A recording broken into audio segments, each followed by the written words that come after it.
혹시 여기에 BTS 팬이 있습니까? BTS? 우리 BTS 형님이라고 해야 되나? 반말하면 안 돼요. 큰일 나요. 없습니까? 3일 동안 부흥회하면서 뭐 연예인이고 뭐이고 자 BTS 나 BTS 뭐 완전히는 아니어도 나 BTS 좀 좋아한다 하면 할렐루야 하나 둘 셋. 우리는 누구 좋아하니? 3일 동안 거룩으로 완전히 무장된다요? 자, 가만히 있어봐요. BTS 멤버가 7명이더라고요. 여러분 7명 중에 가장 마음에 드는 사람 한 명을 딱 택해서 이름을 한번 불러주시기 바랍니다. 우리 교회의 추세는 누구인가? 우리 교회의 흐름은 누구인가? 한번 제가 파악하기 위함이에요. 좋아하는 멤버 하나 둘 셋 한번 외쳐주세요. 하나 둘 셋. 세상에 좋아하는 사람이 아무도 없는데 지민이요. 놀라워요. 자, 아무튼 자 우리 교회는 그럼 지민으로 갑시다. 지민으로 갑시다. 자, 우리가 한번 상상만 한번 해봅시다. 돈 드는 거 아니니까요. 상상만. 우리가 한번 지민 씨라고 해야 되나? 지민이는 몇 살인가요? 예? 몇 살? 25살? 저보다 나이가 한참 어리지만 저는 지민님이라고 하겠어요. 지민님이라고. 님 좀 너무 그런데 우리 지민 씨라고 하겠어요. 자, 우리 지민 씨. 한번 우리가 지민 씨를 만나는 상상을 한번 해봅시다. 자, 제가 여러분들이 이제 미국을 가려고 딱 비행기에 공항에 갔습니다. 이게 딱 이렇게 검사를 마치고 이제 딱 들어가서 비행기 이제 그 탑승구 앞에서 이렇게 기다리고 있는데 저쪽에서 낯익은 사람들이 7명이 탁탁 걸어오는 거예요. 근데 딱 보니까 막 빛이 막 우리 형님들은 항상 빛을 달고 다니잖아요, 그죠? 눈부셔 봤더니 어머 우리 오빠들인 거예요. 어떡하지? 여러분 어떻게 하겠습니까? 우리 오빠들이 투벅투벅 걸어오고 있어요. 사람들이 많이 없어요. 왜냐하면 비행기 대기실에는 탑승 대기실에는 사람들이 많이 없거든요. 쭉쭉쭉 걸어가고 있는 거예요. 어떻게 하시겠습니까? 달려가죠.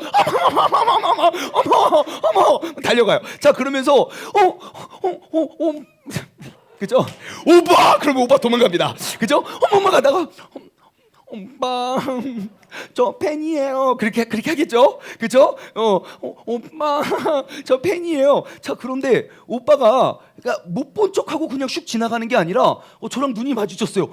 세상에 그 눈이 마주치니까 심장이 진짜 터질 것 같은 거예요. 상상만 해보자고요. 상상만. 막 상상할 때 막 여러분들 심장이 터질 것 같아요. 그래가지고 막 이게 심장이 터질 것 같은 거예요. 어떡하지? 그런데 오빠가 이게 뭐 보통 사인해달라니까 이렇게 하고 있는 거예요. 그러니까 빨리 내놓으라 이거죠. 뭐예요? 펜하고 종이를 내놔라. 그럼 내가 사인을 해주고 나 빨리 갈 길이 멀다. 가야 된다.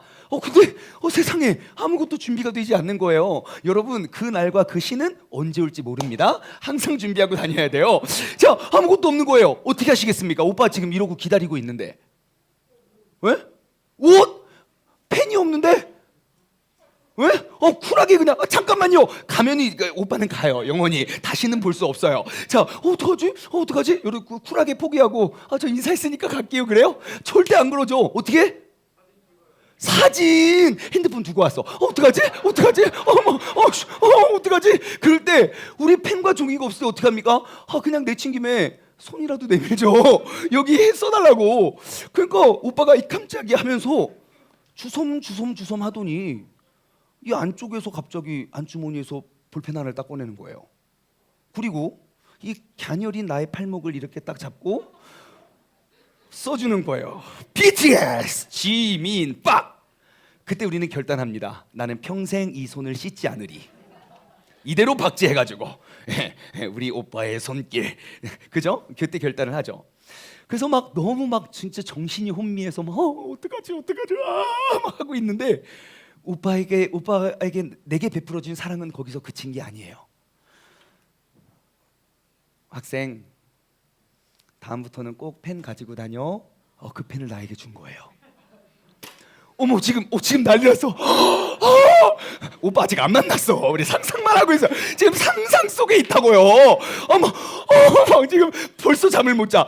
자, 그래서 아무튼 그 펜을 딱 받았다고 합시다. 여러분 어떻게 하시겠습니까? 이 펜? 예? 어떻게요? 전시. 그 전시한 걸 어디다 두겠습니까? 거실. 야, 아무도 안 보지. 들고 다니겠죠. 야, 공부할 때 이상한 소리 안 들리냐? 뭐? 야, 우리 지민이 오빠의 이 심장에서 꺼낸 이 펜들, 여러분, 이 500원짜리예요. 우리가 전 세계에 있는 지민 씨의 펜들을 대표해서 그 펜 얼마에 팔겠습니까? 예? 원가 500원이라고요. 7만 원이요? 장난합니까? 30만 원? 펜 30만 원? 지민이 오빠 가슴에서 나온 그 땀때가 다 묻은 그거? 아유야, 30만 원 지금 뭐? 야, 티켓 보이지도 않는 쫙 멀리서 보는 티켓도 30만 원이에요. 어딘지 보이지도 않는, 차라리 집에서 TV로 보는 게 훨씬 잘 보여. 그래도 그 30만 원 주고 오빠의 직접 목소리를 들었다고. 예. 1억 좀 비싸긴 한데 한 1억. 그죠? 경매에 붙이면 아마 제가 못 받아도 한 몇 천만 원은 받지 않을까 싶어요. 지민 오빠의 그 땀과 그 심장 박동 소리가 고스란히 담겨 있는 펜. 얼마라고요? 500원이라고요. 얼마에 경매에 붙었다고요? 그래도 한 몇 천만 원에는 충분히 팔리지 않을까 생각해 봅니다. 자, 여러분, 중요한 사실이 하나 있어요. 뭐냐? 분명히 똑같은 펜이지만 제 손 안에 들려 있는 펜은 500원짜리예요.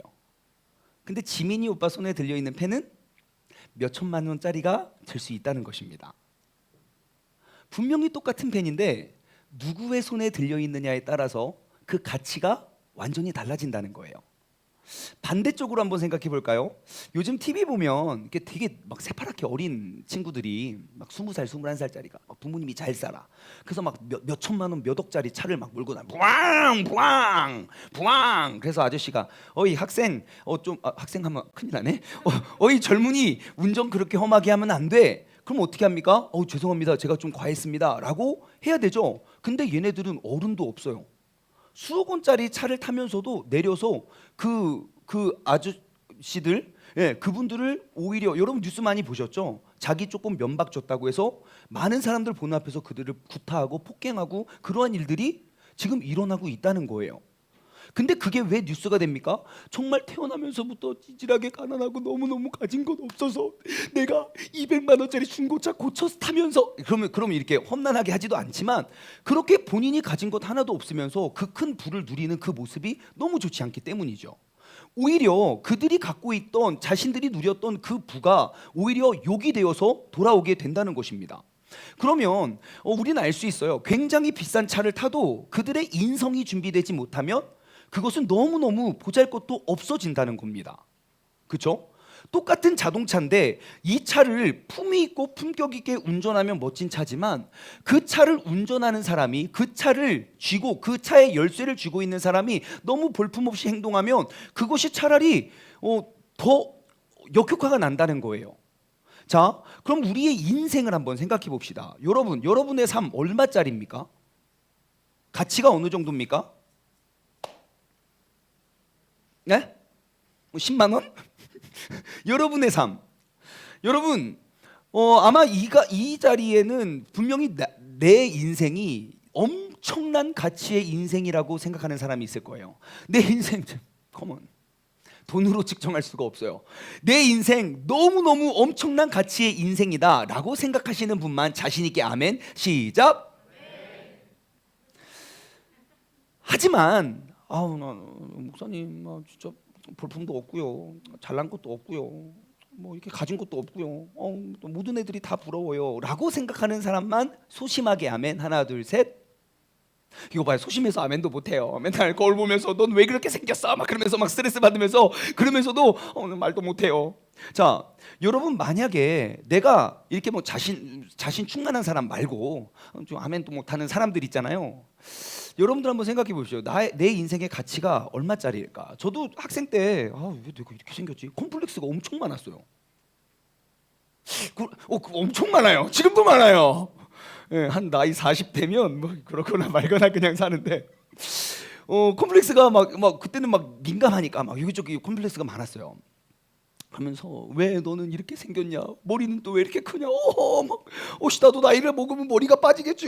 막 그러면서 막 맨날 막 뭐 일어나지도 않은 일들 가지고 막 상상을 했었어요. 자, 그런데 여러분 한번 생각해 봅시다. 여러분들이 말을 할 수 있는 그 말의 기능 다 가지고 계시죠? 자, 내가 갑자기 하루 아침에 딱 일어났는데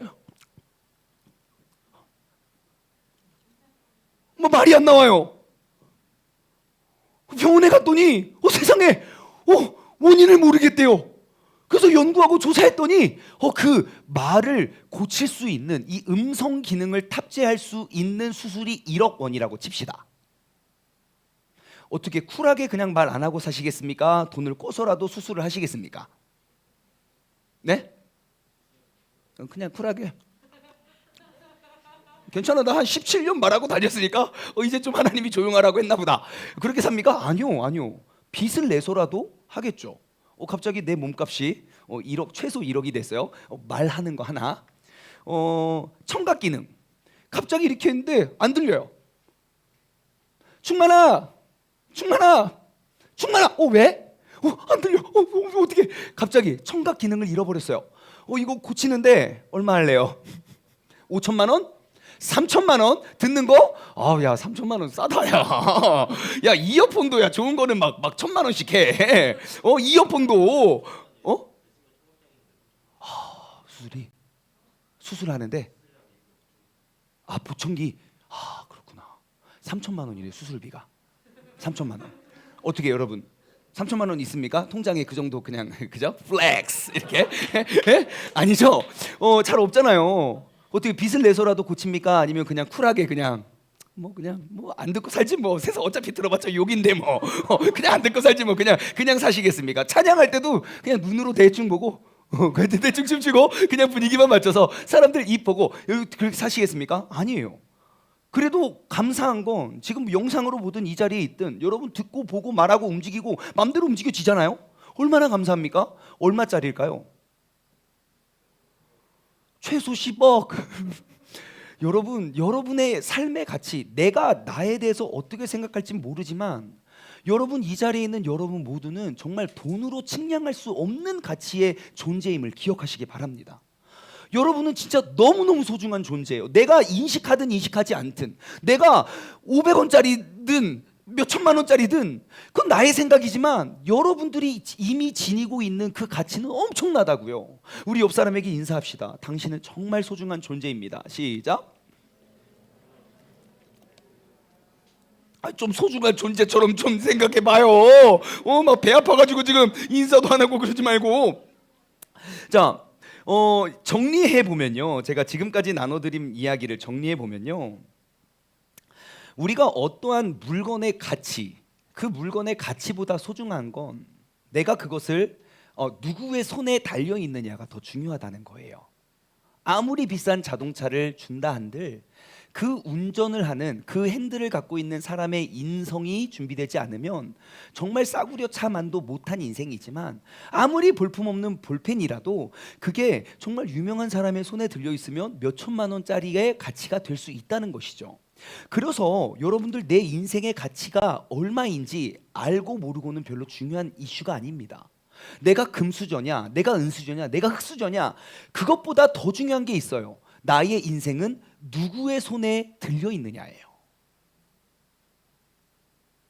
내 인생이 500원짜리이지만 그럼 어때요? 우리 지민이 오빠 심장 소리를 맨날 들으면서 내가 그 품 안에 있는데? 너무 중요하지 않아요. 진짜 중요한 건 여러분, 내가 누구의 손에 들려 있느냐가 중요한 거예요. 그럼 한번 여쭤볼게요. 여러분, 여러분의 인생은 누구의 손에 달려 있습니까? 나요. 그러니까 별로 볼품이 없는 걸 수도 있어요. 여러분, 내가 얼마나 불안하고 불완전한 사람입니까? 그렇죠? 아마 둘 중 하나일 거예요. 우리가 눈에 보이진 않지만 영적인 세계는 딱 둘 중 하나니까요. 내가 하나님의 손에 달려 있느냐, 마귀의 손에 달려 있느냐. 그리고 우리는 보이진 않지만 그 부르심, 그 사용 방법대로 우리는 그냥 쓰임 받을 거예요. 여러분, 하나님의 손에 달려 있습니까? 마귀의 손에 달려 있습니까? 하나, 둘, 셋. 당연히 하나님이라고밖에 말할 수 없겠죠. 여러분, 하나님의 뜻을 이 땅 가운데 거룩하게 이루어내는 도구입니까? 아니면 하나님의 영광을 가리기도 하고 거룩하지도 못하고 뭐 그런 존재입니까? 하나, 둘, 셋. 갑자기 대답이 줄어드는 이유는 뭐지? 의태 전도사님 간증 들었어요? 여러분 고등학교, 중학교 졸업장 때 여러분 친구들 뭐라고 썼었어요? 멋있잖아요. 얘들아 CTS에서 보자. 멋있지 않습니까? 막 젊어서 여러분 그 정도는 되죠? 갑자기 나 뭐지? 여러분 학교에서 어때 친구들이 BTS 이야기하면 야 BTS는 무슨 하나님의 말씀을 듣고 내가 너희를 위해 전도할 거야. 가자 흰돌산으로. 여러분 그 정도 지금 되죠? 아니에요? 그럼 다시 한번 질문해 볼게요. 여러분 하나님의 뜻을 이루어내는 거룩한 도구로 쓰임 받고 있습니까? 마귀의 놀이개로 쓰임 받고 있습니까? 갑자기 대답이 없어졌네. 여러분 내가 하나님의 거룩한 존재로 내가 쓰임 받는 그러한 사람이라면 여러분 무엇으로 증명하시겠습니까? 대답만 하면 쓰임 받습니까? 예? 대답 안 하면 뭐예요 그러면? 한번 우리가 면밀히 생각해 보자고요. 내가 하나님 손에 붙들림 바 받은 인생이라면 무엇으로 증명하시겠습니까? 여러분 오늘 이 시간이 여러분의 인생의 가치가 완전히 바뀔 수 있는 시간이 되길 소망합니다. 지금까지 내가 나의 모습을 보았을 때는 정말 내 인생 볼품도 없고 이 친구를 봐도 밀리고 저 친구를 봐도 밀리고 외모를 봐도 밀리고 키를 봐도 밀리고 성적을 봐도 밀리고 내가 진짜 잘나는 게 주여가 저절로 나오죠. 아버지 내가 죄인입니다. 내가 정말 잘난 것 하나도 없는 사람이지만 내 이 인생이 하나님 손에 딱 붙들림 바 받으면 이게 얼마나 가치 있는 인생이 되겠습니까? 여러분 오늘 이 자리가 전능하신 하나님의 손에 붙들림 바 받는 자리가 되기를 소망합니다. 지금 이 순간 지금 이 자리가 내 삶의 가치가 완전히 바뀌어낼 수 있는 그러한 결단의 시간이 되길 원합니다. 여러분 모두가 지금까지 어떻게 살아왔던지 상관없어요. 지금 이 시간 이 자리로부터 하나님의 전능하신 하나님의 손에 붙들림 받아 정말 곳곳에서 이 모양 저 모양으로 쓰임 받을 수 있는 여러분 모두가 되시기를 주님의 이름으로 소망합니다. 자, 옆 사람하고 다시 한번 인사합시다. 우리가 쓰임 받자. 자, 인사하세요. 쓰임 받으세요. 쓰미마생 비슷해요. 쓰임 받으세요. 쓰임 받으세요. 자, 여러분 다시 한번 꼭 기억하십시오. 내 인생의 가치가 얼마인지가 중요한 게 아닙니다. 더 중요한 건 내 인생이 누구의 손에 붙들려 있는가가 중요합니다. 이번 부흥의 주제가 거룩의 세대예요. 거룩의 세대. 우리가 지금 이야기하고 있는 주제가 거룩이에요. 여러분 평생에 거룩이라는 단어를 언제 써봤습니까? 교회에서 들은 거 말고요. 내 입으로 거룩이라는 단어 언제 써봤습니까? 한 번도 써본 적이 없죠. 우리는 그렇게 머나먼 지금 주제를 가지고 거룩한 또 세대는 또 뭐야? 거룩한 세대가 되자고 우리가 외치고 있어요. 근데 제가 사실 그 교회에서는 이 거룩이라는 주제를 많이 이제 거론하거든요. 우리 개인의 거룩의 여부와 상관없이 그냥 성경에는 거룩이라는 단어가 많이 나왔으니까. 제가 여태까지 그 수련회를 많이 하면서 거룩이라는 주제가 참 많았어요. 그런데 제가 이전까지 들었던 그 거룩이란 주제의 핵심은 넘어지지 않는 거룩이었어요. 넘어지면 지옥 가. 네 오른팔이 잘못하거든 찍어버려라. 두 팔 멀쩡히 지옥 가느니 한 팔로 천국 가는 게 낫다. 그래서 그런 주제의 수련을 한번 하고 나면 나 진짜 잘라야 되나 진짜 심각하게 고민하고 마지막 날에 기도해요. 막 결단하라고 다시는 넘어지지 않겠다고 막 주여 삼창하고 기도하면 맨날 내 팔을 잘라야 되냐 말아야 되냐 막 맨날 그거 가지고 기도했었거든요. 그런데 지금은 분위기가 사뭇 달라요. 흠이 없고 존귀하게 지키는 거룩이 아니라 9번 쓰러져도 10번째 일어나는 거룩을 이야기해요. 그러면서 제가 원래 예전에 들었던 설교의 주인공들은 어떤 사람들이냐면 제일 18번 요셉. 요셉 어떻습니까? 우리 요셉 이야기 모르는 사람 아무도 없어요. 형들의 시샘을 받아 팔려가고 그리고 거기서 순결을 지키고자 그 어머니가 그 아줌마가 막 요셉 요셉 막 꼬실 때 넘어가지 아니하며 내가 어찌 당신을 범하여 하나님 앞에 죄를 짓습니까? 진짜 그런 정말 이게 조금도 정말 조금도 이렇게 좀 이게 교감이 되지 않는 그런 본문, 그죠? 우리 같으면 어떻습니까? 요셉 네 아줌마 제가 충성을 다해서, 그리고 우리는 감옥 가서 그리고 회개하잖아요. 하나님 내가 다 얻어 터진 다음에 하나님 죄송합니다. 우리는 그런 거 좀 은혜가 되는데 너무 비현실적인. 다니엘도 많이 들었죠. 느부갓네살 왕이 다 절해라. 우린 뭐합니까? 당연히 절하죠. 지금은 살고 봐야지 뭐 죽인다. 무슨 사자굴이 어디 있어요? 너무 공감이 되지 않는 본문들을 가지고 우리 거룩하라고 맨날 이야기해요. 그런데 이번에 보니까 9번 넘어져도 10번째 일어나는 거룩을 이야기한단 말이에요. 9번 넘어져도 10번째 일어나는 거룩. 제가 왜일까 생각해 봤어요. 이 주제를 두고. 왜일까요? 왜 똑같은 거룩인데 접근 방법이 달라졌을까요? 옛날에는요, 우리가 넘어지지 말자는 동기부여가 우리에게 통했어요. 그만큼 치열하게 싸웠다고요. 근데 지금은 모두가 넘어져 있어요. 우리가 이미 넘어져 있는 거예요. 그러니까 넘어지지 말자는 거룩은 이제 통하지가 않아요. 여러분 핸드폰에 넘어지셨죠? 우리 성경은 없이도 잘 살아도 핸드폰이 없으면 손이 떨리잖아요. 일단 그죠? 예. 엄마가 너 교회 가지 마 할렐루야 하지만 핸드폰 내놔 그러면 막 심장이 떨려서 아무것도 못 하잖아요. 그렇죠? 예, 우리가 믿음 쿨하게 버릴 수 있어도 핸드폰 압수하면 그 다음부터 절교잖아요. 예? 단식 투쟁을 선포하며 차라리 날 죽이라고, 내가 이거 어떻게 이 세상을 사냐고, 내 친구 다 있는데. 없는 사람 많아요. 그래도 말은 꼭 그렇게 해요. 우리는 이미 핸드폰에 넘어져 있어요. 여러분 중독에 넘어져 계시죠? 한번 자신 있게 손 들어볼까요? 목사님 저는 어떠한 것에도 중독되지 않았습니다. 하나 둘 셋. 다 인정은 하는구나. 너희들 손드는 사람 있어요. 자기가 뭐에 중독됐는지도 모르면서 손들어. 내가 중독되지 않았어요. 반드시 다 중독돼 있어요. 연예인에 중독되어 있고, 웹툰에 중독되어 있고, 유튜브에 중독되어 있고, SNS에 중독되어 있고, 게임에 중독되어 있고, 너무너무 많은 것들에 의해서 이미 넘어져 있어요. 청소년 집회니까 한 개만 더 해볼까요? 이미 우리는 너무 많은 야동과 그 음란 행위에 넘어져 있어요. 여러분 대부분의 사람들이 태어나면서부터, 아니 뱃속에서부터 교회를 다니셨죠. 아멘이죠. 지금 이 시대에 엄마 뱃속 때부터 교회를 다니지 아니하였다면 이 자리에 앉아 있기가 진짜 쉽지 않습니다. 그렇죠? 자, 그러면 내가 이제 엄마 뱃속 때부터 교회를 다니고, 아마 우리는 아빠 엄마보다 아마 아멘을 더 빨리 했을 거예요. 우리 민유리가 지금 10개월인데 우리는 강압적으로 할렐루야를 시키고 있습니다. 할렐루야, 할렐루야, 할렐루야, 할렐루야를 시키. 아마 여러분들도 다 그렇게 자랐을 거예요. 자, 우리가 자신 있고 당당하게 한번 외쳐봅시다. 목사님, 저는 평생에 한 번도 야동을 보지 않았습니다. 와, 박수.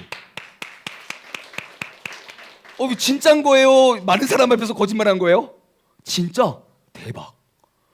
진짜 이런 친구들이 있구나. 야, 너 진짜 멋있다. 아니야, 목사님, 전 딱 한 번 실수했습니다. 저 한 번만 봤습니다. 없죠? 한 번만 본 사람은 없어요. 다시 말해, 나머지 지금 몇 명 빼고는 다 주기적으로 보고 있다고 우리가 지금 통계가 다 금방 나왔습니다. 자, 여러분 한번 생각해 보십시오. 내가 그 음란물을 보면서 내 머릿속에 잘못된 결혼 생활과 잘못된 이성 간의 그런 교제와 잘못된 환상을 내 머릿속에 끊임없이 주입해 가면서, 여러분 하나님께 진짜 피눈물 나게 회개해 본 적 있습니까? 저 때는 했어요. 진짜 이 팔을 잘라야 되나, 우리 때는 진짜 그런 회개했다니. 근데 요즘엔 안 해요. 왜요? 다 보니까요. 다 보니까 회개 안 해도 돼요. 이미 우리는 쓰러져 있어요. 그래서 이제 우리에게는 다른 대안이 필요해요. 넘어지지 않고 흠없고 존귀하게 보존하는 거룩도 필요하지만 넘어져 있는 자들을 박차고 일어날 수 있는 거룩이 필요해요. 그래서 제가 이 주제를 가지고 계속 묵상을 해봤어요. 성경 속에 어떠한 인물, 하나님 어떠한 인물을 나눌까요? 어떠한 인물이 있을까요? 좀 넘어졌다가 또 일어났다, 넘어졌다가 또 일어났다. 여러분 한번 생각해 보세요. 성경의 인물 중에 그런 사람이 누가 있을까? 별로 떠오르지 않더라고요. 그런데요, 정말 수없이 계속 넘어지는데도 하나님의 뜻을 이뤄냈던 한 사람, 제가 오늘 그 사람을 소개해 주려고 해요. 오늘 말씀의 주인공은 삼손입니다. 누구라고요? 삼손. 여러분 삼손 아시죠? 삼손에 대해서 알고 있는 만큼 한번 다 이야기해 보십시오. 삼손은 어떠한 사람입니까? 힘이 센 사람. 또 힘의 원천은 어디죠? 머리카락이에요. 왜 머리를 길렸죠? 나실인이라 그래요. 나실인은 뭐죠? 하나님이 거룩하게 구별해서 뭐 나실의 특징 뭡니까? 뭐 하면 안 돼요? 술이나 또 악한 거 먹으면 안 되고 또 머리를 자르면 안 되고요. 그렇죠? 뭐 그런 거 있어요. 나실인. 포도주와 독주를 마시지 않고 어떤 부정한 것도 막 먹지 않고 머리를 자르지 마라. 아우, 삼손 여러분 평생 한 번도 머리를 안 잘랐어요. 그 이상한 여자 만나기 전에는. 여러분 냄새 어쩔 거요? 머리가 드레드 되지 않았겠습니까? 우리 흑형들 막 이만한 거 드레드 아마 드레드를 따서 막 질질 끌고 다녔을 거야. 내 힘의 원천이다 막 이러면서 막 7 가닥으로 따가지고. 그죠? 또 삼손에 대해서 아는 것도 있습니까? 그거 이게 다죠. 그래서 오늘은 제가 삼손의 일대기의 이야기를 출생부터 죽음까지 한번 나누면서 말씀 어렵게 전하지 않을 거예요. 딱 한 가지의 포인트 있습니다. 삼손의 인생에 있어서 우리가 오늘 제가 강조한 딱 한 가지, 뭐 돼지가 하나 둘 셋 넷 아니요, 한 개만 기억하면 돼요. 제가 결론 때 말씀드릴게요. 그 대신 여러분들이 말씀을 들으시면서 삼손에게 배워야 할 그 한 가지가 무엇인지 한번 그 비법을 찾아봤으면 좋겠습니다. 자, 사사기 13장에서 16장까지가 삼손에 대한 이야기입니다. 그래서 오늘 말씀을 들으시고 여러분들이 한번 사사기 읽어보세요. 되게 재밌어요. 하나님이 이제 왕정기 시대 그 나라를 다스리고 통치할 왕을 세우기 전에 사사들이 일어나서 막 그 나라를 다스리고 막 싸우고 막 하거든요. 근데 그 사사기에 나오는 사사기에는 총 13명의 사사들이 등장을 해요. 그 중에 마지막으로 등장하는 삼손, 샘선. 그 삼손의 일대기 이야기로 여러분을 초대합니다. 혹시 성경책 있는 사람들 사사기 13장을 딱 펴시고요. 제가 중간중간 말씀을 찾아보면서 한번 나눠볼게요. 이제 어떻게 태어났냐? 이스라엘 자손이 여호와의 목전에서 악을 행합니다. 하나님 보시기에 악을 행하니까 하나님은 그 사람들을 어떻게 합니까? 악을 행하니까 쿨하게 그냥 버립니까? 나는 이스라엘 백성을 버리겠어. 나는 여스라엘 백성을 사용해서 내가 나의 뜻을 이루겠어. 하나님은 절대 그런 분이 아닙니다. 왜냐? 하나님은 이미 이스라엘 백성이 형성되기도 전부터 아브라함을 통하여 약속해 놓으신 그 약속이 있기 때문이죠. 지금도 우리의 그 하나님의 완벽하신 약속과 계획 속에 우리는 그 중에 일환인 거예요. 그러니까 하나님의 약속이 있었기 때문에 생각해 보세요. 하나님이 아담과 하와를 만드셨는데 세상에 2명밖에 없는데 그 둘 다 죄를 졌어요. 어떻게 합니까? 저 같으면 그 둘 다 죽이고 재창조합니다. 이것들 어떻게 너희들이 나한테 이럴 수 있어? 그러면서 저는 재창조합니다. 근데 하나님은 안 그러세요. 왜요? 하나님은 완전하고 완벽하시거든요. 그래서 계속 고쳐 쓰세요. 그래서 이스라엘 자손이 여호와 목전에서 악을 행하니까 그 악을 행했던 아무리 말해도 막 보내고 그래도 이제 말을 안 들으니까 어떻게 하냐면 블레셋이라는 나라를 세워서 이스라엘을 다스리고 통치합니다. 몇 년 동안? 40년 동안이에요. 마치 일제시대 한국처럼 그 블레셋이 이스라엘을 40년 동안 통치하고 있었을 때 누가 등장을 하냐면 부림의 부부가 있었어요. 부림, 아기를 낳을 수 없는. 여러분 뭐 지금은 조금 아기를 많이 안 낳지만 우리 부모님 세대 때만 해도 아기가 그 집안의 축복이에요. 얼마나 큰 축복이었냐면 저희 부모님도 5남매 6남매고요. 뭐 10남매도 있고요. 못 받은 사람이야 10명 막 이러면서 아기를 엄청 많이 낳았다고요. 하물며 100년 전 200년 전 우리나라 조선시대 어떻습니까? 아기를 낳지 못하면 소방 맞고 쫓겨나요. 대놓고 그냥 첩을 두고 살았다고요. 이 여인은 복되지 않은 여인이다. 우리 집안에 어떻게 이런 게 들어왔냐. 하물며 지금 이 사사시대는 어떻겠습니까? 결혼을 했는데 이름은 마노아, 삼손의 아버지 이름이에요. 그 마노아 부부가 있는데 아기가 안 생겨요. 누가 봐도 하나님의 축복과는 거리가 먼 사람이에요. 그런데 천사가 뿅 나타납니다. 천사가 나타나서 이제 여기 오늘 본문 말씀이 그거요. 3절 보면 여호와의 사자가 그 여인에게 나타나서 그에게 이르되 보라 네가 본래 임신하지 못함으로 출산하지 못했지만 이제 임신하여 아들을 낳을 거다 그래요. 여러분 천사가 뿅 나타나서 앞으로 너희가 자식을 낳고 그의 이름은 뭐라 하라 앞으로 어떻게 살아라 라고 말하는 걸 신학적인 용어로 수태고지라고 해요. 뭐라고 한다고요? 수태고지. 여러분 성경에 누군가가 태어나기 전에 그 천사가 뿅 나타나서 앞으로 아들을 낳을 것이니 이름은 뭐라 하는 그 수태고지로 태어난 사람이 몇 명 있는 줄 아십니까? 예? 누구 있어요? 대표적으로 아는 사람 아는 대로 말해봐요. 예수님 맞아요. 그리고 오늘 본문에 삼손 또 세례 요한 맞아요. 침례 요한이요. 침례 요한도 뿅 나타나가지고 침례 요한 또 글쎄요. 그죠? 사무엘은 조금 달라요. 사무엘은 한나가 엄청 기도해가지고 응답받은 케이스고 또 한 명 생각하면 이삭 정도 그죠? 아브라함에게 나타나서 야 내가 이거 나 내년에 애들 줄게 그 정도? 그러니까 몇 명 되지 않아요. 그러니까 삼손의 출생이 얼마나 대단한지 아시겠죠? 최소한 이삭이나 세례 요한 좀 과장하면 예수님 정도의 레벨로 출발합니다. 그죠? 좀 뭔가 달라요. 자, 그렇게 해서 태어납니다. 자, 그래서 이름을 삼손이라 해라. 여러분 삼손 이름의 뜻이 뭔지 아십니까? 뭐 힘이 세다 아니에요. 삼손 이름의 뜻이 태양과 같이 빛나다 그래요. 작은 태양. 그래서 태양의 아들 샘선 이런 거예요. 태양 같은 사람이에요. 자, 그래서 아무튼 태양과 같이 빛나다. 삼손의 이름의 뜻이에요. 삼손의 사명이 뭐냐면 오늘 본문 말씀 5절을 보면요. 보라 내가 임신하여 아들을 낳으리니 그의 머리 위에 삭도를 대지 말아라. 그러니까 면도칼 같은 거를 대지 말아라. 이 아이는 태에서 나옴부터 하나님께 바쳐질 나시림이 됩니다. 그러면서 이 삼손이 천사가 직접 나타나서 그 불임을 깨고 자녀를 준 이유가 여기 나왔어요. 그가 블레셋 사람의 손에서 이스라엘을 구원하기 위하여 낳았다 그래요. 이제 너희가 40년 동안 블레셋에게 통치를 당했지만 이제 그 블레셋을 잡기 위해서 삼손을 줄 거다라고 이야기해요. 이름하여 삼손, 태양의 아들, 막 작은 태양 막 그래요. 그리고 여러분 아시다시피 삼손에겐 특별한 기능, 우리에게는 없는 특출난 기능이 있어요. 뭐예요? 힘이 엄청 세다는 거예요. 대충 헐크 정도 생각하시면 될 것 같아요. 단 헐크는 박사님이 헐크로 변하죠. 삼손은 항상 헐크였다는 거.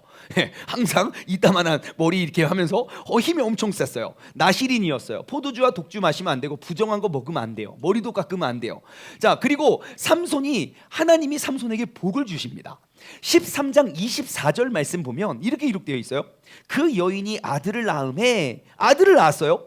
그의 이름을 삼손이라. 그 아이가 자라매 여호와께서 그에게 복을 주셨다. 진짜 멋있지 않습니까? 애가 태어났는데 태어나기 전부터 천사가 나타나서 계획을 말해주고 태어났는데 와 하나님이 복을 주셨어요. 와 진짜 막 멋지지 않습니까? 막 아브라함 막 더 멋져요. 아브라함보다. 그리고 25절 13장 25절 소라와 에스다로 사이의 마하네단에서 여호와의 영이 그를 움직이기 시작했다 그래요. 와 딱 태어났는데 하나님이 복을 주시고 그를 막 이렇게 움직이세요. 삼손의 인생이 어땠겠습니까? 엄청 멋있었겠죠. 거룩하고. 그리고 나서 14장에 딱 넘어와서 삼손의 첫 번째 대사가 나옵니다. 14장 2절 삼손이 이렇게 이야기합니다. 올라와서 자기 부모에게 말하되 함께 읽어볼까요? 시작. 내가 딥나에서 블레셋 사람의 딸들 중에서 한 여자를 보았사오니 이제 그를 맞이하여 내 아내로 삼게 하소서. 세상에 진짜 멋진 사람이었는데요. 등장하자마자 이제 주인공이 딱 첫 마디. 아빠!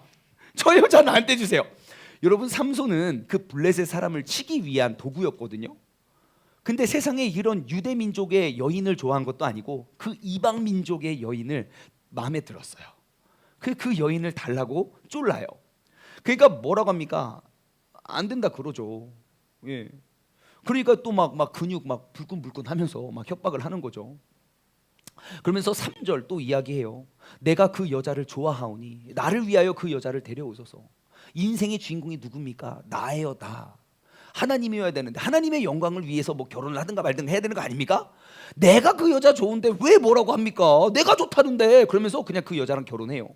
자, 여러분, 하나님께서 아무리 복을 주셔도 막 블레셋을 막 멸하기 위한 진짜 멋진 목적을 갖고 있어도 진짜 예쁜 여자 앞에는 아무 소용없다. 놀라운 교훈이죠. 예, 그러니까 일단 여자는 예쁘고 봐야 된다. 예, 뭐 그래요. 아무튼 뭐 그래요. 아무튼 이런 거 보면 진짜 요셉 같은 사람 진짜 대단한 것 같아요. 자, 그래서 그러면서 삼손이 그렇게 이상한 여자를 택하거든요. 그 이방의 여인을 택하거든요. 그런데 4절에 의미심장한 말씀이 있어요.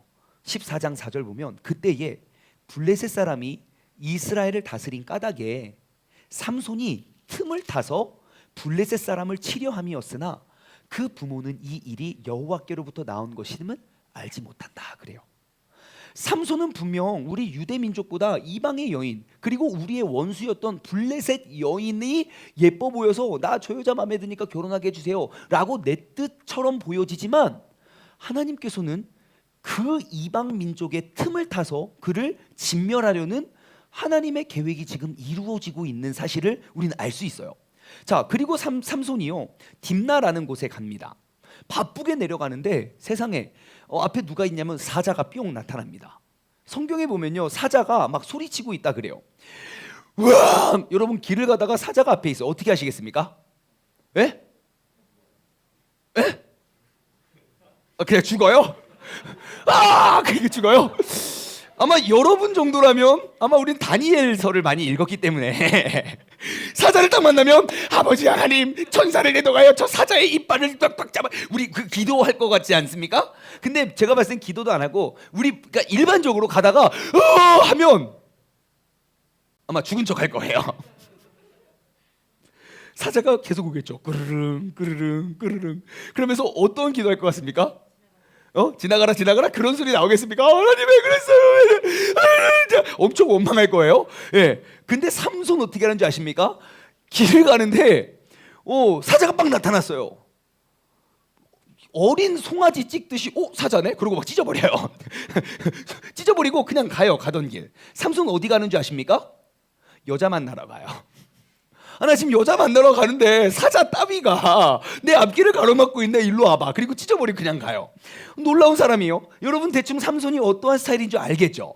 예, 이 여자에 꽂히면 뭐 사자고 뭐시고 아무도 말릴 수가 없다. 자, 그리고 나서 또 다음에 또 그 여자를 만나러 가는데 사자 옆에 벌꿀이 있는 거예요. 뭐니까 벌꿀이 막 벌집이 있는 거예요. 어떻게 합니까?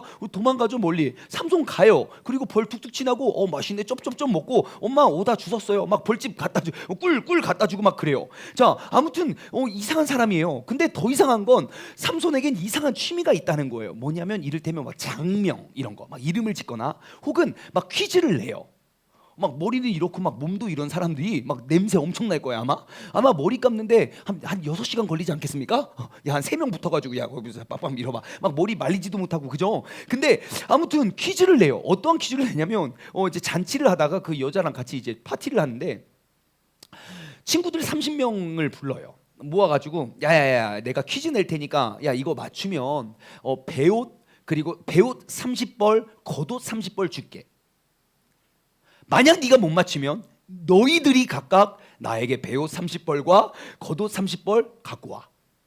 이것은 이게 친구를 살리기 위한 게 아니라 거의 죽이기 위함이죠. 생각해 보세요. 팔뚝 이만한 애가 막 힉힉거리고 막 사자 막 집어 찢는 애가 와가지고 나에게 내가 질문을 낼게. 이러면 일단 소름이 돋잖아요. 그런데 그 친구들 뭐라고 하겠습니까? 알았어. 그리고 질문을 해요. 이런 질문이에요. 14장 15절. 14장 15절이 아니네요. 이런 질문을 해요. 자, 14장 14절. 여러분들 한번 알면 한번 대답을 해주세요. 삼손이 그들에게 이르되 질문이에요. 먹는 자에게서 먹는 것이 나오고 강한 자에게서 단 것이 나왔느니라. 못 맞추면 나한테 각각 30벌씩 다 갖고 와. 답이 뭘까요? 이걸 질문이라고 됩니까? 먹는 자에게서 먹는 것이 나오고 강한 자에게서 단 것이 나왔어요. 그리고 일주일의 파티가 시작되는 동안 친구들의 마음은 어떻겠습니까? 저걸 죽일 수도 없고 때가 되면 내가 죽을 것 같긴 한데 분명히 내가 틀림없이 죽을 것 같긴 한데 어떡하지? 그러니까 이 친구들이 머리를 짜요. 어떤 머리? 야, 여자를, 그 아내를 우리가 달달달 볶자. 그리고 가서 협박을 합니다. 협박을. 너 저 정답 알아오지 못하면 너 포함해서 니네 가족 다 불태워 죽일 거야. 그래요. 어떻게 합니까? 왜? 알려줘야죠. 갑자기 이 대목을 읽는데 제 학창 시절이 생각이 났어요. 요즘에도 여러분 컨닝 잘 하십니까? 해요? 교회에서는 참 한다고 말을 못하고 저는 평생에 한 번도 컨닝 안 해봤습니다. 맞네. 내리세요. 훌륭해. 이게 저도 이게 항상 이렇게 공부는 안 하면서 기도는 열심히 했어요. 항상 특히 이제 시험 보기 전날 그리고 매맞기 전날 그리고 부흥회 갔을 때 세 번, 1년에 한 3번 정도 큰 절기가 있었어요. 저에게 시험 보기 전날 항상 제가 기도했던 건 하나님은 전능하신 분이잖아요. 그리고 지식의 근본이 여호와를 경외하는 것이라 했으니 하나님, 내가 주님께 간절히 부르짖을 때 하나님의 놀라운 지혜가 나에게 임하여 내가 찍는 모든 것이 정답이 되게 하여 주옵소서. 여러분, 그런 기도 한 사람? 나밖에. 그렇지? 고마워. 아무리 기도를 해도 정답이 보이지 않아요. 그래서 1교시가 마쳤어요. 우리 의태 전사님이 이런 말 했죠. 심어 떠더덕 3번 꽂고 잤다고. 거의 뭐 흡사해요. 자, 그래서 이렇게 하는데 이러면 안 될 것 같은 거예요. 이러면 내가 인생이 나고자가 될 것 같아서 우리 굉장히 착하게 생긴 제 앞자리에 있는 사람을 불렀습니다. 침을 찍찍 뱉으면서 야, 매 시험 때마다 5만 저의 컨닝의 기술이 다 동원됩니다. 차라리 그 머리로 공부를 했으면 아마 1등을 했을 거예요. 근데 공부는 안 하고 그런 컨닝의 기술만 제가 내세워서 몇 가지 트릭을 가르쳐 드릴까요? 가르쳐 주면 여러분들이 할 것 같아서 알려줄 수가 없네요. 그래서 이제 강제로 협박을 해요. 좋다고 말하는 사람이 있고 싫다고 거부하는 사람이 있어요. 싫다고 거부하면 어떻게 해야 됩니까? 사랑의 매로 다스려야 돼요. 그리고 여러분, 우리 때는 그런 게 되게 많았어요. 이제 친구들이 이제 나갔다가 시험 볼 때 쉬는 시간에 나가서 막 얼굴 시뻘개서 울면서 들어온 애들 100발 10 중에 10은 다 이제 뒤에 이제 그런 공부도 안 하는 무식한 삼손 같은 애들이 있었던 거예요. 그래서 아무튼 삼손이 그런 거예요. 그래서 너 안 하면 죽는다. 그러니까 그 여자를 달달달 볶아서 여자가 답을 알려줘요. 그래서 이야기합니다. 14장 15절 말씀 보면요, 7째 날에 이르러 그들이 삼손의 아내에게 이르되, 야, 너는 네 남편을 꾀어서 그 수수께끼 우리에게 알려달라. 그렇지 않으면 너와 네 아버지 집을 불사르겠다. 그래요. 그러니까 16절에 삼손의 아내가 그의 앞에서 어떻게 합니까? 울어요. 여러분, 남자는 여자의 눈물에 약합니다. 울자! 어디서 해? 더 울으면요 결국 집니다. 근데 이건 진짜 중요한 영적인 원리가 있어요. 여러분, 하나님 앞에서 우십시오. 하나님 우는 사람 못 이깁니다. 아까 한나 이야기했죠? 한나가 엄청 울었거든요. 자녀를 달라고! 막 어느 정도 울었냐면요, 대낮에 교회에 와서 막 기도를 하는데 그 제사장이 낮술 드셨냐고, 집에 가서 쉬시라고, 낮술 먹었냐고 그랬어요. 여러분, 진짜 성경에서 하나님 앞에서 울었던 사람 치고 응답 못 받은 사람이 없는 줄 믿습니다. 그러니까 일단 뭐 답답하거든요. 하나님 앞에서 울어 제끼시기 바랍니다. 자, 아무튼 이 여자가 삼손 앞에서 울어 제끼는, 당신은 나를 사랑하지 않아. 그러니까 나 너 사랑해. 그래서 답을 알려줘요. 그 다음에 어떻게 합니까? 답을 말해요. 정답 여러분도 궁금하시죠? 18절이에요. 7째 날에 해가 지기 전에 사람들이 삼손에게 이르되, 아마 벌벌벌 떨면서 가서 이야기했을 거예요. 무엇이 꿀보다 달겠으며 무엇이 사자보다 강하겠느냐. 그래요. 세상에 정답이 뭐예요? 꿀, 사자. 정답. 그 다음부터 삼손이 눈에 지진이 난 거예요. 아니, 어떻게 알았지? 이런 무식한 것들이 어떻게 알았지? 이거 나만 아는 문제인데. 당연하죠. 문제라고 됩니까 그걸? 야, 이상한 문제 만들어 놓고 정답도 없는 거. 아무튼 맞췄어요. 자신의 독심술로 맞췄어요. 그러니까 어떻게 합니까? 삼손이 열받죠. 자존심이 상하잖아요. 그래서 내려가가지고 30명 잡아 죽입니다.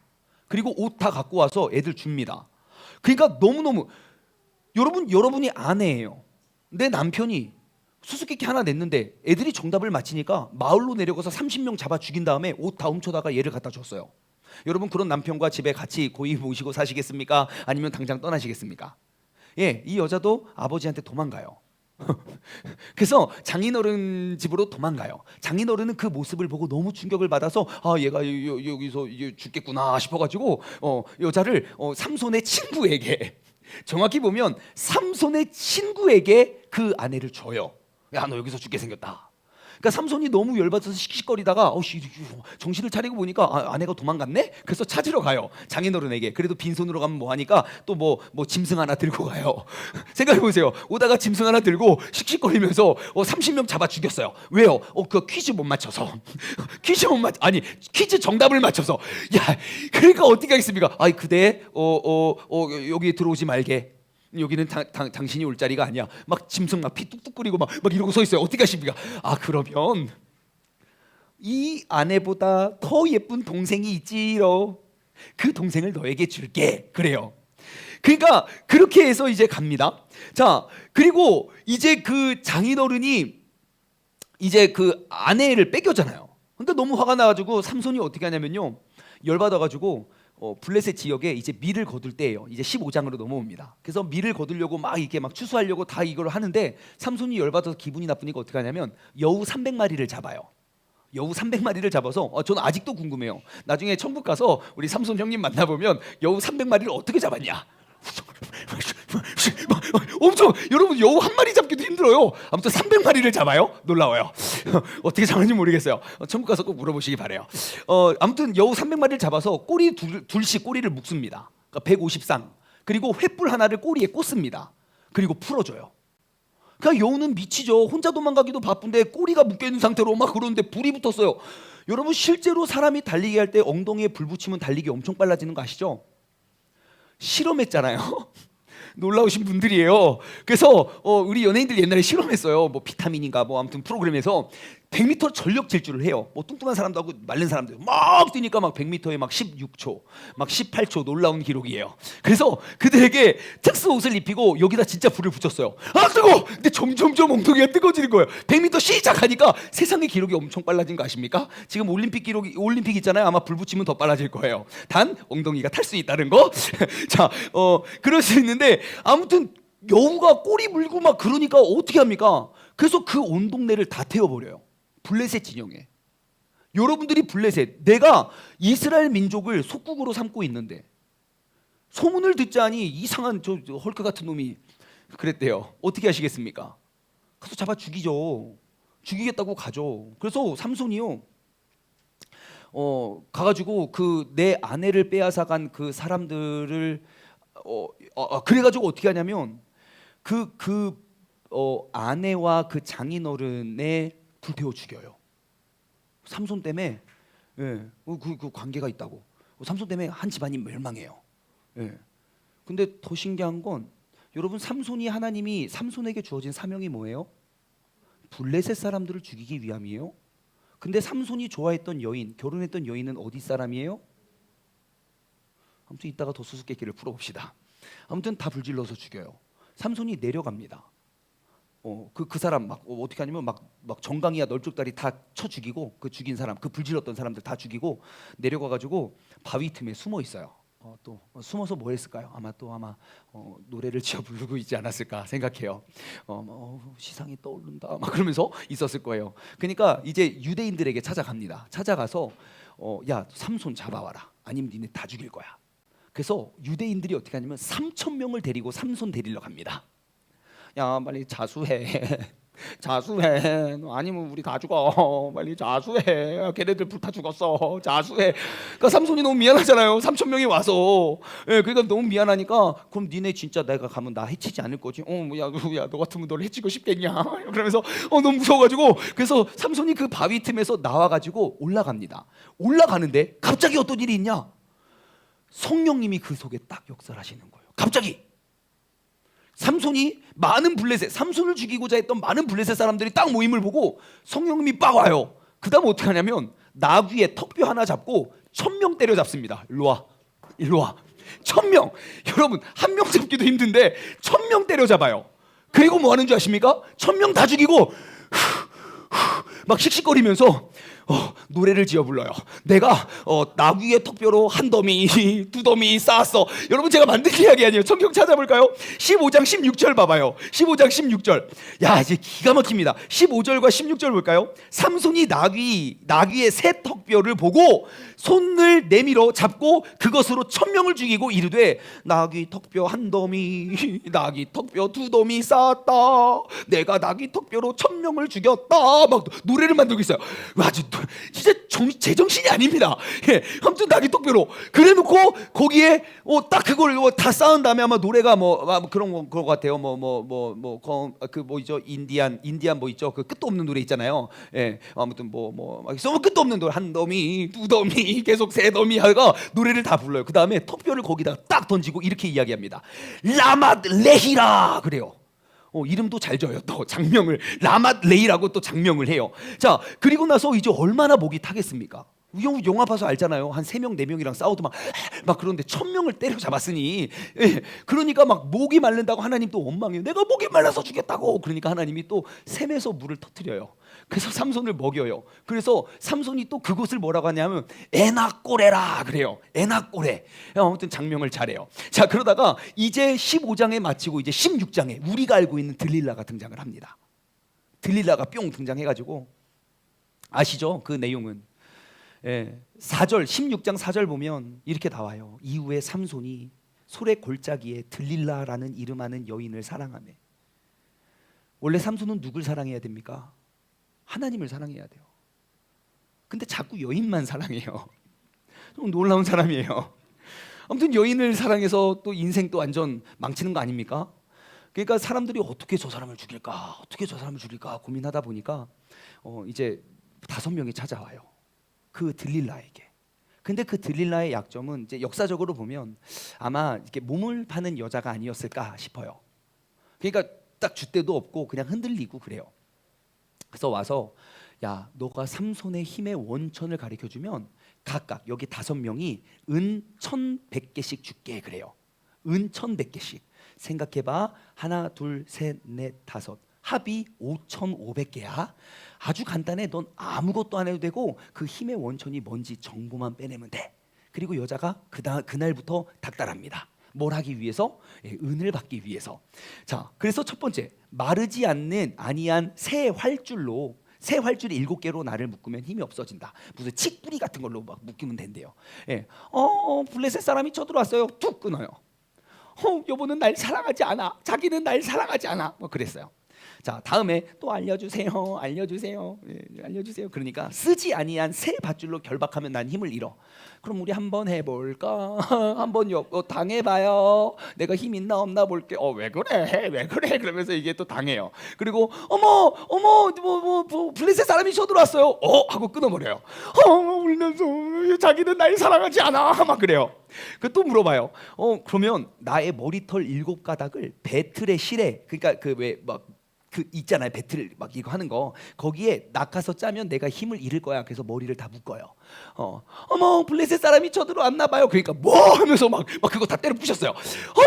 자기는 날 사랑하지 않아. 막 날 원망하지 않아. 그러다가 16절 이건 찾아봅시다. 잘 보십시오. 여러분, 남자를 꼬실 수 있는 정말 핵심입니다. 자, 같이 읽어볼까요? 시작. 날마다 그 말로 그를 재촉하여 조르매. 자, 날마다 그 말로 그를 재촉하여 조르매. 삼손의 마음이 번뇌하여 죽을 지경이다. 아우, 나 진짜 날마다 맨날 우는 거예요. 자기는 나를 사랑하지 않아. 어떻게 나를 3번이나 속여가지고 막 그러면서 계속 언제까지? 응답이 올 때까지. 자, 그래서 막 내가 진짜 마음이 길어서 죽을 지경이어서 야, 내 머리가 길어서 그래. 그래서 머리를 자르죠. 그리고 나서 잡혀갑니다.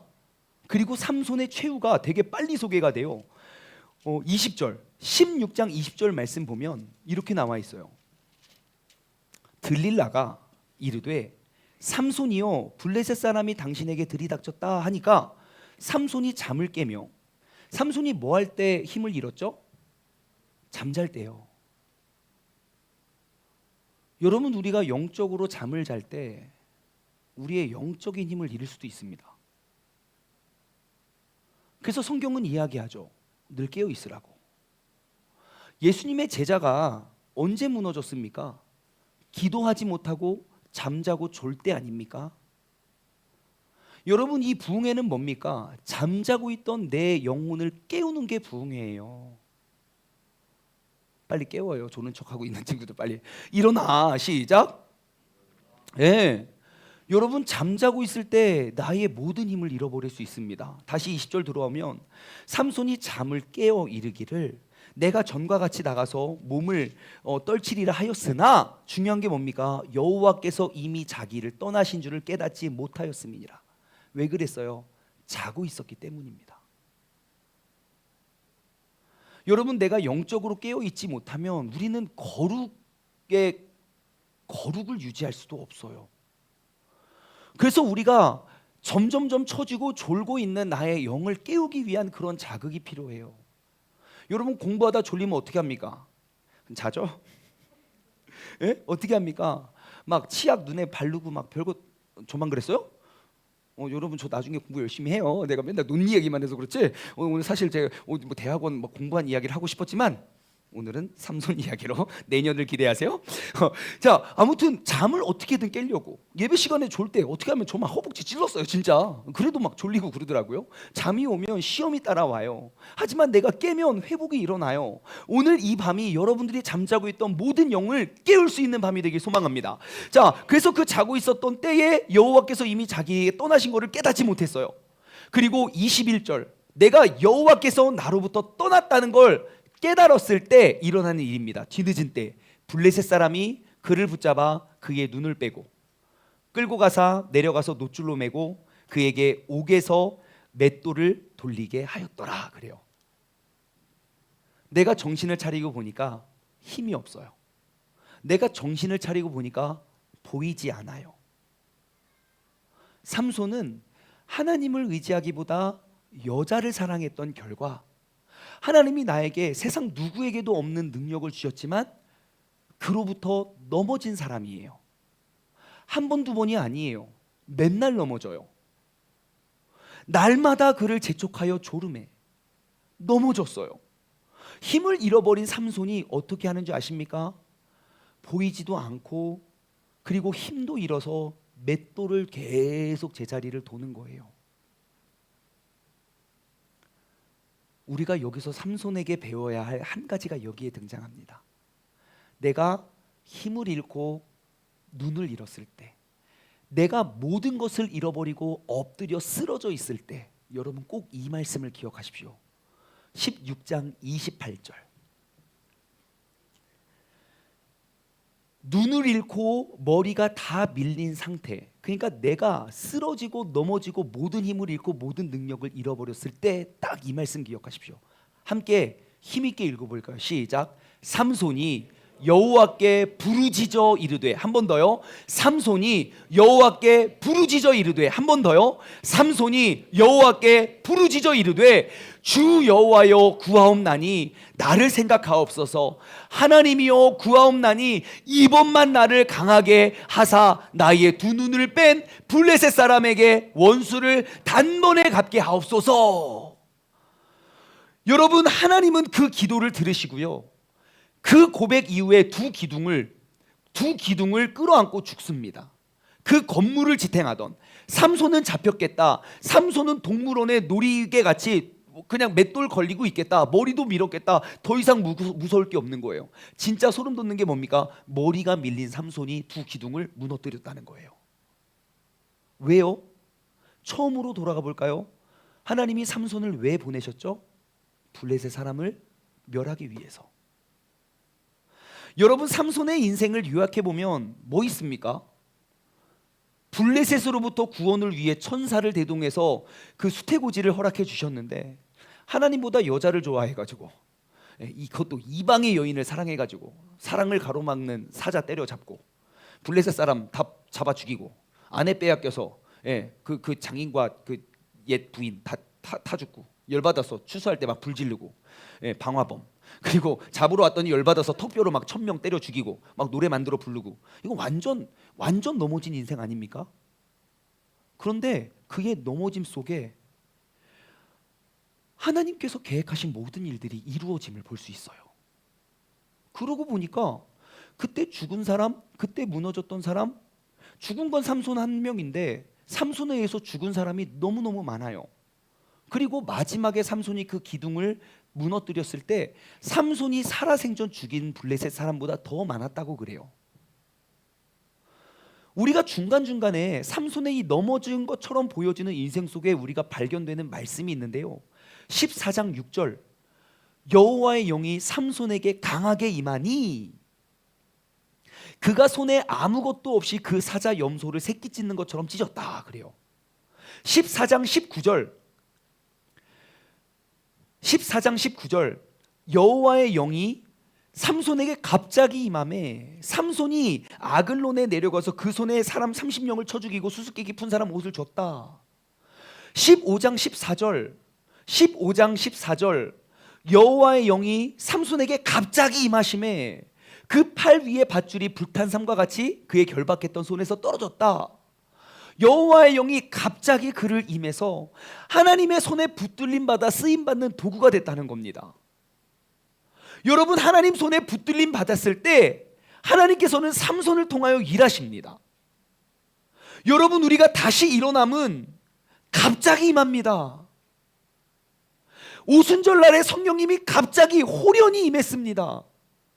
오늘 이 밤이 우연히 끌려왔든 부모님에게 협박받아서 왔든 아니면 기다리면서 왔든 오늘 이 밤에 여호와의 영이 나를 깨우고 일으켜낼 수 있는 밤이 되기를 주님의 이름으로 소망합니다. 우리가 삼손으로부터 배워야 할 것 한 가지 있습니다. 바로 16장 28절, 우리가 중요한 말씀이니까요 우리가 한 번 더 읽어볼게요. 시작. 삼손이 여호와께 부르짖어 이르되, 한 번 더요. 삼손이 여호와께 부르짖어 이르되. 여러분, 삼손은 여호와께 부르짖습니다. 힘을 잃고 눈이 멀어서 이제 더 이상 나의 힘과 의지로 아무것도 할 수 없을 때, 그때 비로소 여호와의 이름을 부르짖습니다. 여러분, 넘어지셨습니까? 우리가 그 넘어짐을 일으킬 수 있는 하나의 가장 확실한 방법, 부르짖으십시오. 주님께 부르짖음 속에 우리의 거룩이 회복될 줄 믿습니다. 여러분, 지금 너무너무 괴롭습니까? 내가 가장 나를 자랑했던 나의 힘을 잃어버렸습니까? 부르짖으십시오. 이제는 더 이상 아무것도 볼 수 없어서 내가 더 이상 나의 힘과 의지로 내가 할 수 있는 것이 아무것도 없습니까? 그럼 여러분, 부르짖으십시오. 하나님, 난 모든 걸 잃었습니다. 하나님, 내가 여자 좋아하는 것 때문에 내가 넘어졌습니다. 하나님, 내가 게임에 또 넘어졌어요. 음란에 넘어졌어요. 교만에 넘어졌어요. 중독에 넘어졌어요. 하나님, 내가 넘어졌사오니 내가 주님께 부르짖습니다. 주님, 나를 불쌍히 여기사 나를 사용하여 주옵소서. 여러분, 우리가 넘어짐 속에 기억해야 될 건 그 여호와의 이름을 부르짖는 것입니다. 주여, 나를 살려주옵소서. 주여, 내가 일어나기를 원합니다. 주여, 내가 할 수 있는 건 아무것도 없어서 주님을 부르짖을 수밖에 없습니다. 나의 넘어짐 속에 그 주님의 이름을 부르짖으며 우리가 일어날 수 있는 그러한 거룩한 세대가 되기를 주님의 이름으로 축원합니다. 이 시간 두 손을 번쩍 들고요, 두 눈을 감으시고 여러분, 기도할 수 있는 가장 좋은 자리로 가서 우리가 함께 기도하기를 원합니다. 옆에 일어나셔도 좋고요, 무릎을 꿇고 기도하셔도 좋고요, 강대상에 나와서 기도하셔도 좋고요. 내가 이 시간 넘어져 있는 나의 모습을 절망하며 좌절하는 것이 아니라 그 넘어짐을 일으켜 세울 수 있는 그 부르짖음을 회복하기를 원합니다. 이 시간 주님의 이름을 부르짖기를 원해요. 간절히 부르짖고 더욱더 간절히, 주님, 내가 이 시간 주님으로 말미암아 일어서는 나라 사람 되게 해달라고 다같이 두 손을 번쩍 들고 주님의 이름을 힘차게 부르짖으며 기도하며 나아가겠습니다. 주여!